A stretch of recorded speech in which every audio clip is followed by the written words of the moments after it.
Hey everybody, Arnaldo here, broadcasting from Fidelio's Frequency. Welcome to my channel. It's that time of the year, again, when I do a recap of the albums that mattered or meant the most to me. This year, I selected 12 albums. Let's just say it's one for every month of the year, even though they didn't come out chronologically January through December.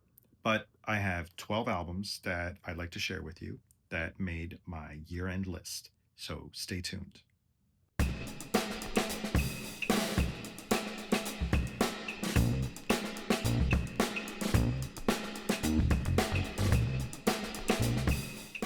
So much great new music was released in 2025. Thousands and thousands of albums, which obviously I didn't get a chance to listen to.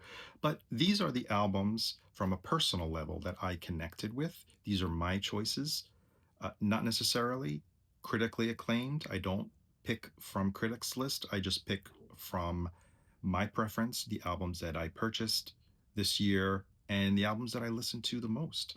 So I'd like to preface that this is obviously a very subjective list. Some are from artists that I've loved for many, many years that have made outstanding albums.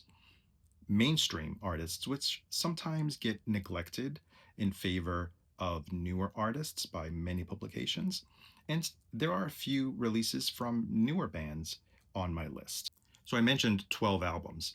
I felt that 10 would have left out two albums that I really wanted to highlight, that I really enjoyed this year, and that I listened to quite a bit this year. So that's why my list is narrowed down to 12. I could have made it 15, but I think these 12 stood out more than the remaining releases that I bought throughout the year.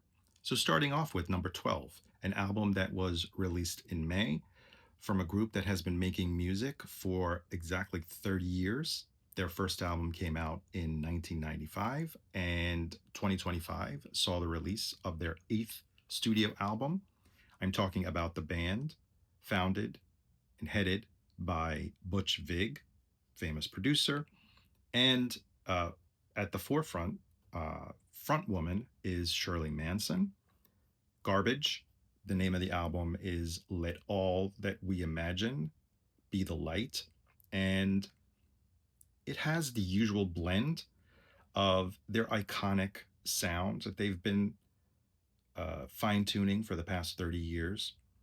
Electro, let's call it indie electro rock, great pop hooks, electronica, synths blended in. I think this is their most consistent album in quite a long time, in at least 10 years. It follows maybe their previous album came out just 2 or 3 years earlier. This is a very solid release. It has, in my opinion, probably my one of my favorite all-time songs by Garbage, and it's the closing track called The Day That I Met God, with synths that are a bit reminiscent of David Bowie's era of low, but also very ethereal. I connected a lot with that song especially, but there's so many other great songs. The opening track, There's No Future in Optimism, the track Sisyphus. Not only the music, but also the packaging is quite beautiful. As you see here, there's still quite shine, a lot of shine that I can't get rid of because it is a plastic see-through slipcase, which uncovers the album cover. And inside, a gatefold with the band members.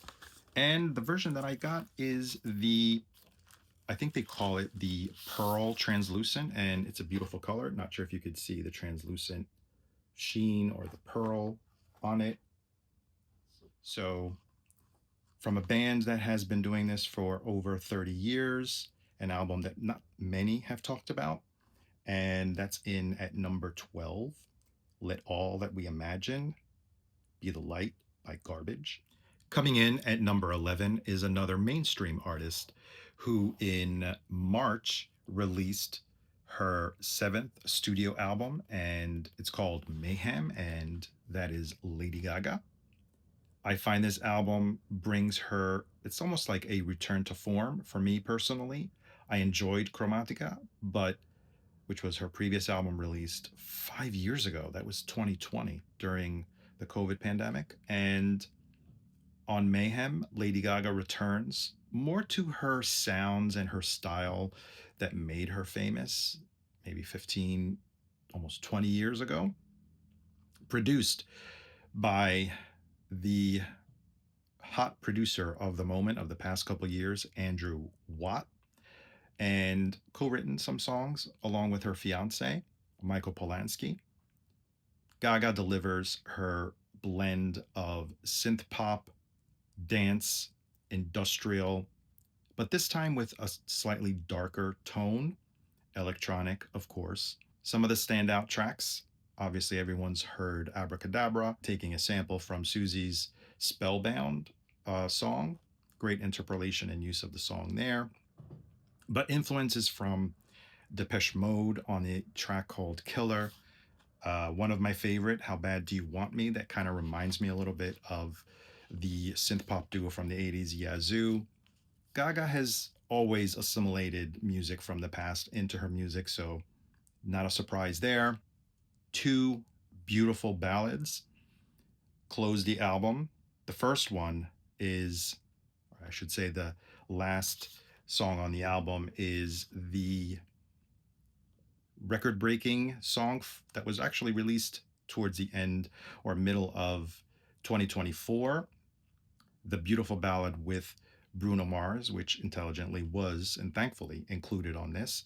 Die with a Smile, probably one of the most beautiful songs of last year, perfectly created and orchestrated and produced. Fantastic video, by the way, as well. But also a very second to last song on the album, which is the ballad, like a romantic love song from Gaga to her fiance called Blade of Grass. So, great album, in my opinion, worthy of being mentioned in the year end list by Lady Gaga. It's called Mayhem. I have a few versions. One is the Target version. I may have shown that one in previous videos in my half year recap. This one is a different cover, and I believe it's her web store exclusive on black vinyl. They all had different additional tracks, but this one came with a different poster inside. But I was lucky enough to get the version with a signed lithograph, and hopefully this is Lady Gaga's signature. So cool picture by Lady Gaga. And that is number 11 on my favorite albums of the year, Lady Gaga's Mayhem. And now we are in the proper top 10 albums of 2025. And we'll start off with number 10, an album also by, I wouldn't call them mainstream. They're originally started as an indie group, and they have been around probably almost 30 years. This is their first album in 15 years. It's their 11th album, and I'm talking about the band Stereolab. Instant Holograms on Metal Film is the name of their album, which came out also in May. Some people say it's the usual sound, the usual music from Stereolab. Nothing new here, and I have to agree, it just follows the classic Stereolab sound. But when it's so well done, why not take it into account, especially if you spin it and you listen to it quite a bit? And that's what I did with this new Stereolab album. Let's call it elegant and clever retro pop with indie elements as well as electronic instruments. Classic sound, as I said, by Stereolab. There is one track that I don't remember because when I play this album, I just put it on, and a lot of the times I don't even pay attention to the titles or the songs, like the lyrics. But there's one song that I'd like to highlight that stood out, and that's the name. The name of the song is Immortal Hands, which has this jazzy pop feel, but then shifts and turns dramatically into a different genre, almost like a drum machine funk track.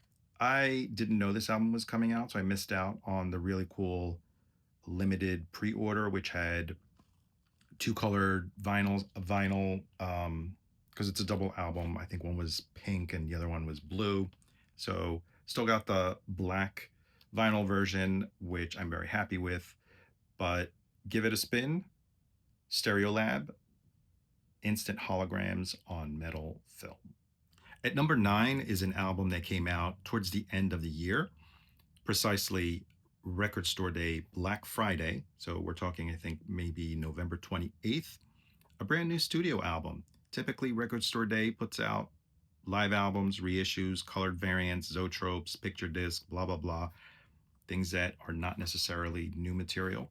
This is a new studio album produced by the Lemon Twigs, and it's called Written by Ronnie Daddario. I spoke about this album in the video of my recap of my Black Friday Record Store Day haul, the things that I picked up, and I mentioned that definitely this probably would end up in my year-end list, and it did. At number 9, produced by the Lemon Twigs, Brian and Michael Daddario, who sing on a few songs, but are joined by a list of very notable guests singing the songs written by the Lemon Twigs' father, Ronnie Daddario. We have Sean Ono Lennon, Todd Rundgren, the backing band, Brian Wilson's backing band, members of the Wondermints, and Matt Jardine. They all chime in, either play or sing on these wonderful songs by Ronnie Daddario, produced again by the Lemon Twigs. If you're not familiar with their sound, we're talking 60s, late 60s, early 70s pop, reminiscent of maybe the Beach Boys, early maybe McCartney, early Wings from the 70s. Beautiful songs, pop songs, in a retro type of production and feel. I love it. Many people may not even take this into account because it came out so late in the year.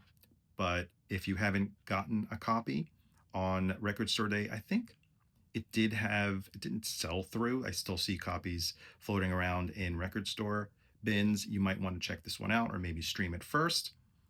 Only available in one version, that is the red vinyl version. I hope eventually this album stays in print, maybe get a black vinyl version released, because it's definitely worth it. Written by Ronnie Daddario and produced by the Lemon Twigs at number 9. And at number 8, another album that was released in November towards the end of the year.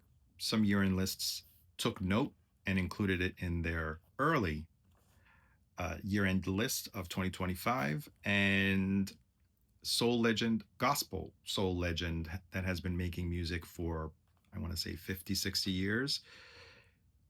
She's approaching 80, or maybe she already is 80 years old, but she's still a legend. Mavis Staples' Sad and Beautiful World is an amazing piece of work, caught me by surprise. I have most of her later albums and a few of her earlier albums, but this album is beautiful. The cover image, just it's so real for me. I love that picture. Produced by Brad Cook. This is a collection of mostly covers. I think there's just one original. The title of the album, Sad and Beautiful World, comes from a Sparkle Horse track. She does an amazing version. All of these songs, her versions are just stellar. Maybe she's not a belter like she used to, but her voice still emotes you. I connect with her voice, even though it may be a little scratchy at times, maybe not as powerful in the range that she used to have. But that is a true singer, the one that really can tell a story and touch your heart. Sad and Beautiful World, the track, one of my favorite, the title track. The album opens up probably with the most upbeat song, a cover of Tom Waits's Chicago. She does also a cool version of Frank Ocean's Godspeed, the original, written by Hozier and Allison Russell, called Human Mind.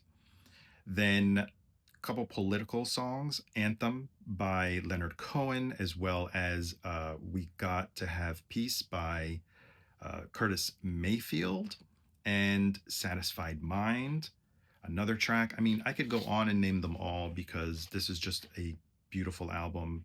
I think everyone should listen to it at least. I don't know what else to say. Mavis Staples, Sad and Beautiful World, number 8 on my list. At number 7, another album from Warp Records. No, the records were not warped. I mentioned Warp Records because Stereolab is their album is released on Warp. This album also on Warp Records, an album that was not on my radar in the pre-order phase, and it piqued my interest because of only subsequently when it was released of the participation in this project by Thom Yorke. I'm talking about the album released in May called Tall Tales by Mark Pritchard and Thom Yorke.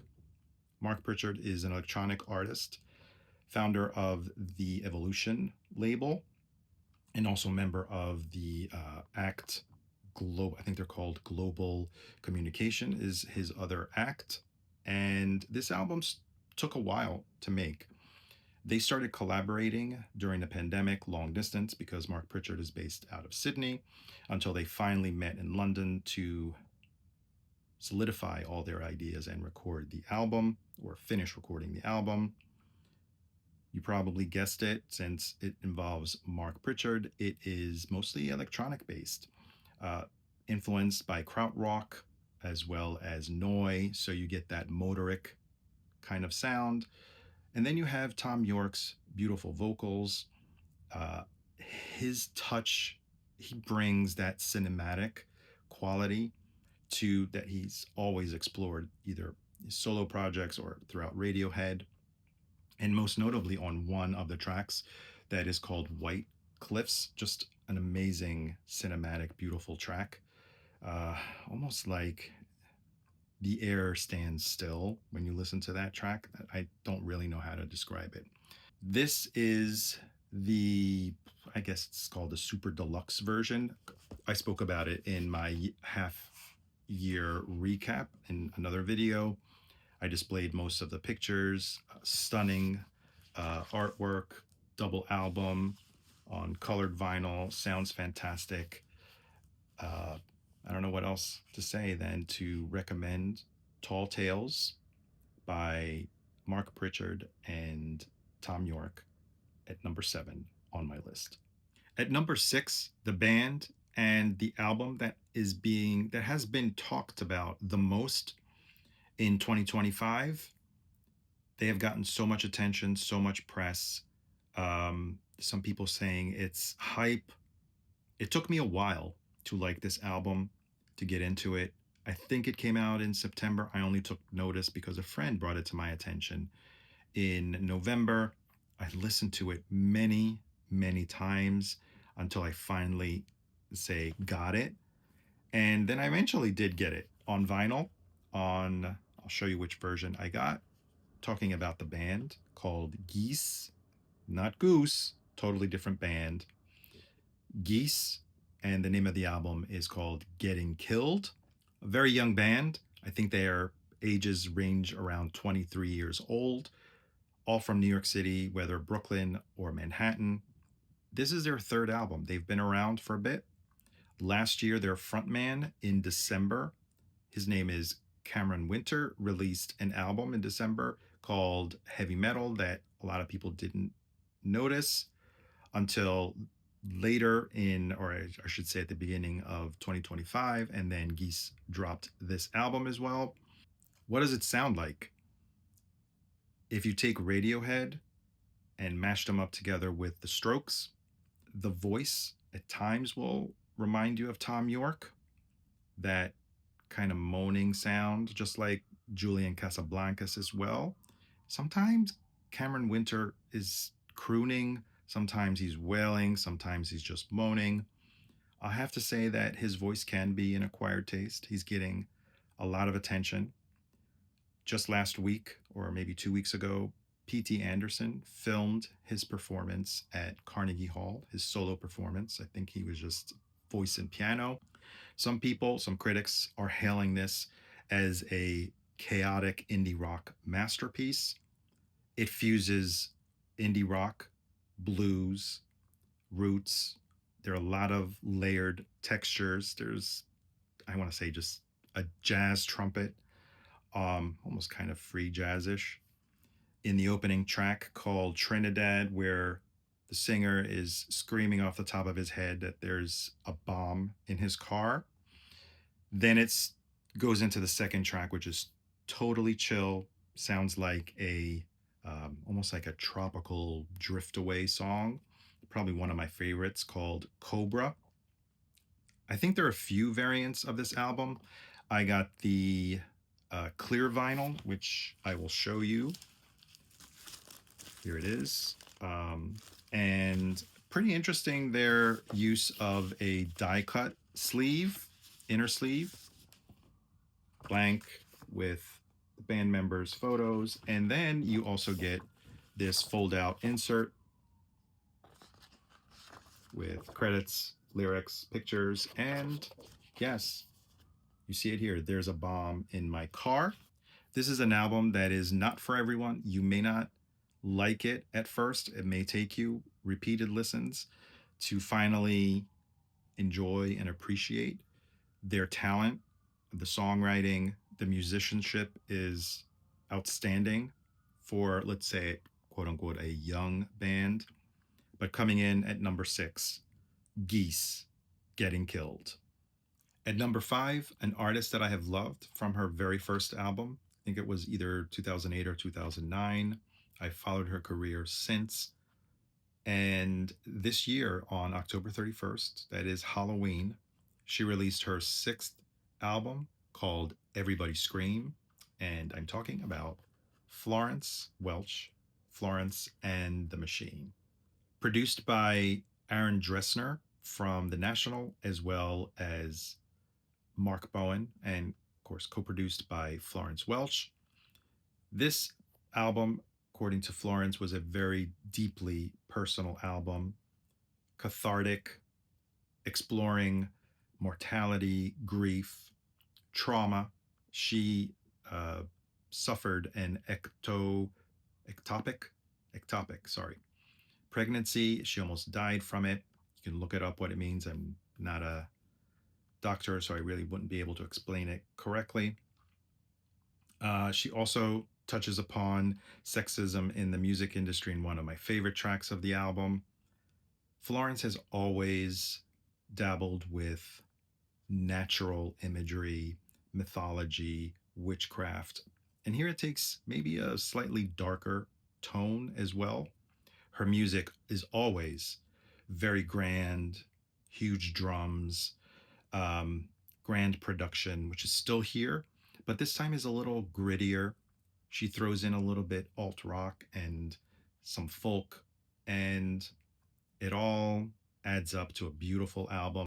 Stellar songs on here. There's a lot of them, starting off with Everybody Scream, but my favorite is Music by Men. There's some really iconic lines on here. I'm not going to read out the lyrics, otherwise, I may choke up. You can have it all. Sympathy Magic, Witch Dance. Amazing album. Listen to it. Definitely ranks amongst one of her all-time best. Let me show you the contents of this version. This is the Bloodwood version, as I mentioned. Beautiful, beautiful pictures. Kind of spooky image here. The inner sleeves, just a lot of credits, as well as production notes. And the color of this version is blood work, or blood red, whatever you want to call it. Let me take it out. Beautiful, beautiful artwork. The labels spread across 2 albums. Beautifully pressed. This album does really sound amazing and grand. So once again, at number 5, Florence and the Machine, Everybody Scream. At number four, a band that has been making music since the 90s. I want to say 1991 or 92.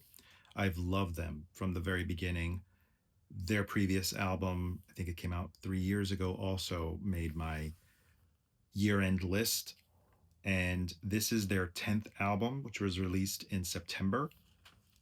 Suede is the name of the band. In the United States, they're also known for legal reasons as the London Suede. I still like to have the band written out as Suede on all of my copies. And I'll talk about this specific version in a little bit. Like I said, 10th album, produced once again, the longtime producer of the band, Ed Buller. And it's a dark album as usual. Suede always loves dark sounding records, sometimes epic, sometimes very raw, like the predecessor, um, which is Autofiction. This album, the name of this album is Antidepressants. But this time it has a little bit more optimism, dark themes of loneliness, not being able to to connect with the outside world, but this time it shows a lot more glimpse of hope, at least in the lyrics. The album cover, evoking almost with these two pieces of meat functioning as almost wings, evoking the work of the artist Francis Bacon. The band, always in top shape. I can't believe that they still sound so good. I saw them live a few years ago. Brett Anderson moves like he's 20 years old and his voice is still outstanding. It shows on the album, tight, dark, like I said. Some of my favorite songs, June Rain, which reminds me a little bit with its spoken intro of David Bowie. It veers a little bit on dream pop. Then you have Trance State, another one of my favorites, has this New Order bass line. The closing song, Life is Endless, Life is a Moment. And that one reminds me a bit of Joy Division, kind of like a dark funereal, I think that's the term, march. And if you like dark music, if you like Suede, you'll definitely love this album. I can't say a comeback, a return to form, because the previous album, Autofiction, was amazing, a little more raw. This one's slightly more polished. Let me show you the version that I got. So this came out in in two versions. This is the Blood Records version. It is a single sleeve. The, I think, standard release is a gatefold, but it comes with all black on the back. Yes, it is numbered. It was a limited edition to 500. I think I have 412. And inner sleeve, not much going on here. But the color is what stands this version apart from the others. And it's a very interesting split color, I mean, black and clear. So broken music for broken people. That's how I should call it. And that is actually one of the titles of one of their songs. Number four, Suede, Antidepressants. So here we are at the top three albums. Number three, in my opinion, is probably the most important release of 2025. An album like no other, not only on my list, but like no other album comes close to what this artist is doing on this album. I think it'll be talked about for many, many years to come. It's groundbreaking. It is so outside of her, I don't want to say comfort zone, out of what she was doing up until then. And I'm talking about the album called Lux by Rosalia, released also at the end of the year, towards the end or middle of November. This is probably the opposite of her previous album called Motomami. I don't know, I guess I can describe this as classical music meets pop. a lot of strings, beautifully arranged in collaboration, recorded with the London Symphony Orchestra. There's so much to unpack about this album. I'm still discovering and diving deep into it because of the lyrics, basically. She sings in 14 different languages, one for each of the songs that are identified or inspired by 14 saints. And she tries to sing in sings from all over the world. Therefore, she's singing in the language of their, I guess, their nationality, of their heritage of that saint. Spanish, Catalan, English, Arabic, French, Italian, Sicilian, Hebrew, Japanese, Latin, Portuguese, Mandarin, Sicilian, Ukrainian. I think I named them all. It's and her voice. Her voice is just amazing. Her vocal range, the way she you don't really even need to understand what she is singing. And 90% of the time, I don't understand what she's singing, but her voice tells the story, the inflections in her voice. It's it's just something that really needs to be heard to really appreciate and understand. She's gone above and beyond on this record, vocally, in terms of songwriting, in terms of production. She said this is probably the album where, during the recording of this album, the album that she has cried so much during a recording of an album. It's very intense. Um, it's spread across two albums in four different movements, one for each side. The physical versions, both the album, the vinyl version, and the CD, contain three songs that are not on the digital. So go ahead, and there's some amazing songs on the album. The three songs are Fokurani, which is the one sung in Sicilian, Jean, the tribute to Joan of Arc, and Novia Robot. Those are the three songs not on the digital. Let me show you the beautiful packaging. Don't know if you can appreciate this, but it has a textured feel right here. Textured cover, and her image instead is just a matte finish. So it's almost like an embossed um, finish all around her, as well as on the back. You have this square image in the back with the titles and her, and everything around it is just this textured faux leather, I guess. The inside is a picture of her. Polylined, or I should say maybe plastic sleeves. Oh, the record, by the way, is impeccably pressed. Don't know exactly where it was pressed, but they did a phenomenal job. Crystal clear. And it comes with a fold out poster, a poster that folds out into a cross. And I'm hoping I can display all of it here. Images of her on one side, and all of the lyrics, sometimes the original lyrics with translations. Again, there is a lot to unpack on this album, but you don't really need to understand every single thing. It's just the feeling that you get, the emotions that certain music evokes, and certainly of a high caliber. Again, number three on my list, but probably the most important release of 2025, Rosalia Lux, or Lux. Coming in at number two, the second album by, I think they're British, this British band. Their first album also made my year end list. This one is called Moisturizer, and I'm talking about the band Wet Leg. They released their second album in July. Rhian Teasdale and Hester Chambers, which were the original two founding members of the band on the first album, have now been expanded to include also, as full-time members, they're touring, the other three touring members. So now we're dealing with a five-piece. This album is better than the first album. For a while, I think this and the number one album were sparring off on which one would become my favorite one.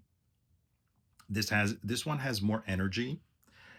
It's a tighter and bolder album than the first one, but the same formula, uh, infectious rhythms, uh, impeccable hooks, pop hooks, great pop hooks, great guitar riffs, blending 90s alt rock as well as 80s pop punk. The energy on this record is off the charts.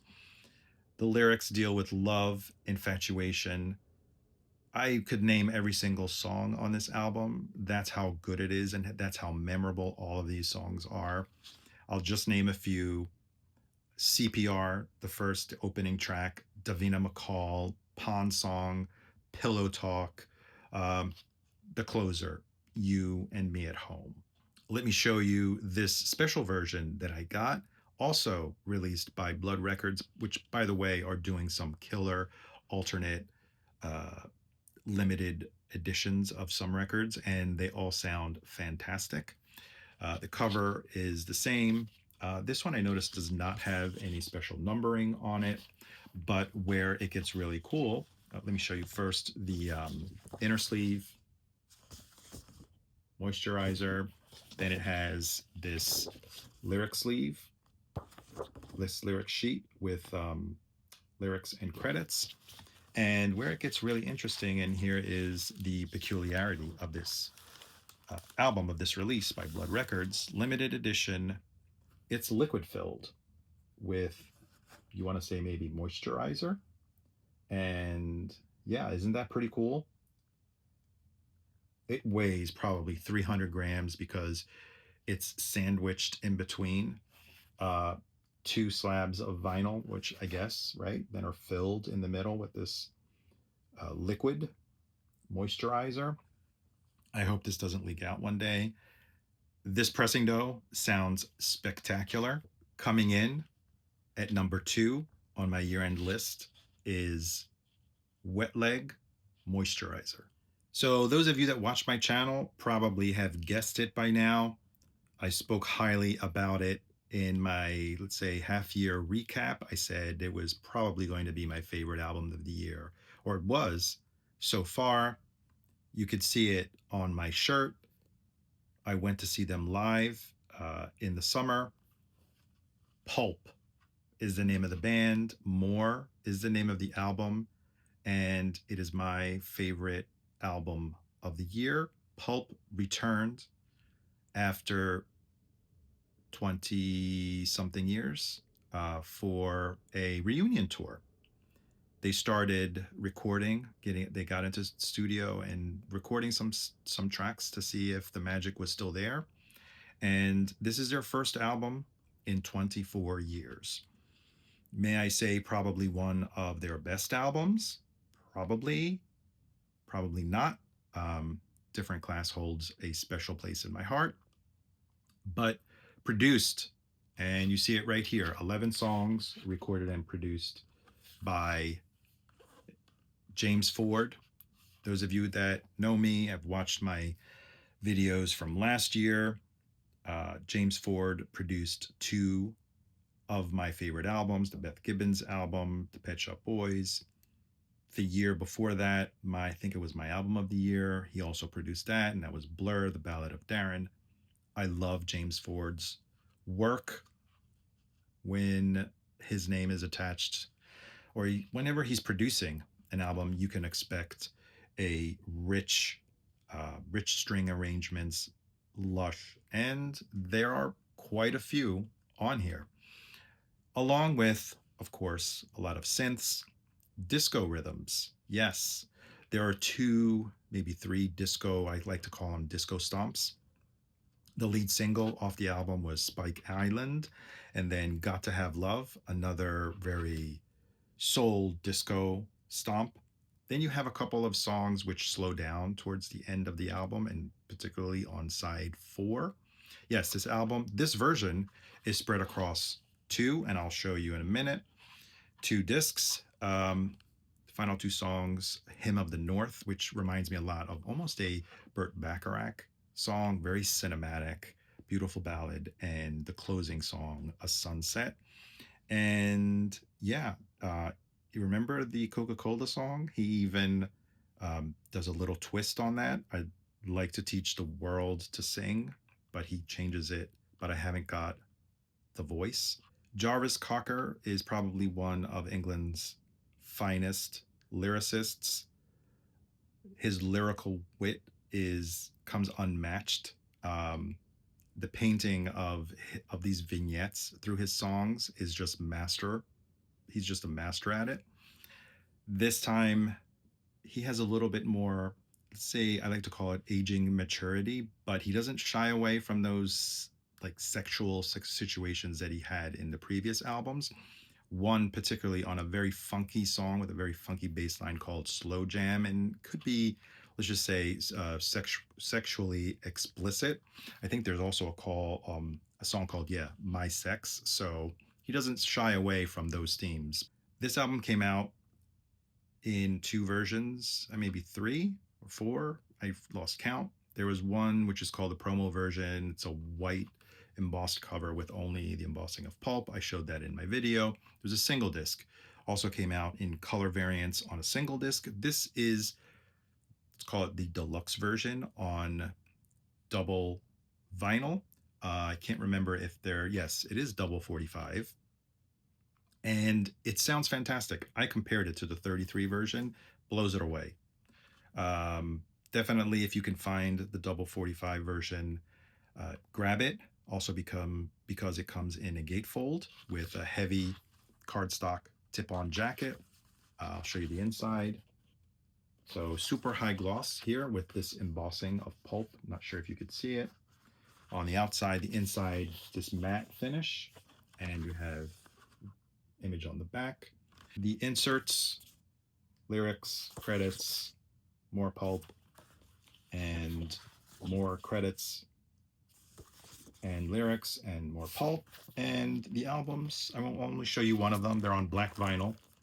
Here they are. Here's one of them.